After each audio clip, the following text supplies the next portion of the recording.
आणि आता महत्त्वाची बातमी आपण पाहूया। राहुल गांधी यांची भारत जोडो न्याय यात्रा भिवंडीमध्ये दाखल। धर्मवीर आनंद दिघे चौकात राहुल गांधींचं जंगी स्वागत। थोड्याच वेळामध्ये राहुल गांधींची पत्रकार परिषद।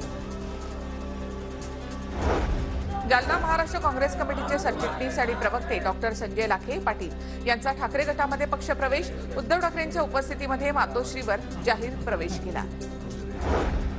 अमरावती लोकसभा मतदारसंघावर शिवसेना नेते आनंदराव अडसुळांचा दावा।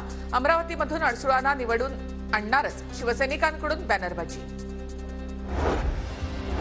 सोलापूरच्या पेनूरमध्ये आमदार प्रणिती शिंदेंनी मराठा आंदोलकांना मुख्यमंत्र्यांचे बॅनर काढायला लावले। प्रणिती शिंदेंच्या मागणीनंतर मराठा आंदोलकांनी चरणराज चौरेंनी लावलेले बॅनर काढले।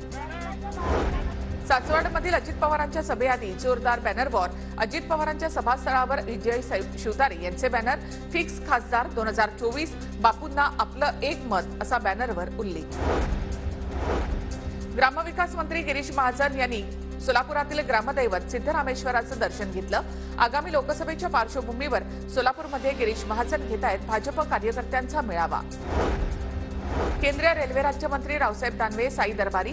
शिर्डी विमानतळाहून छत्रपती संभाजीनगरकडे जाताना साईबाबा समाधीचं घेतलं दर्शन।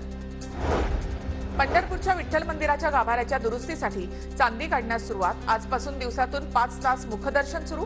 मंदिराचं लवकरच पुरातन रूप भाविकांना पाहायला मिळणार।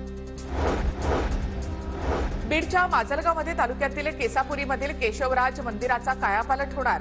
मंदिराच्या पुनर्वसनासाठी पुरातत्व विभागाकडून 9,44,00,000 रुपयांचा निधी मंजूर। यवतमाळमध्ये पीक विमा कंपनीच्या कर्मचाऱ्यांना मनसेकडून चोप। शेतकऱ्यांकडून पैसे घेऊन पीक विम्याचा मोबदला दिला जात असल्याचा मनसेचा आरोप।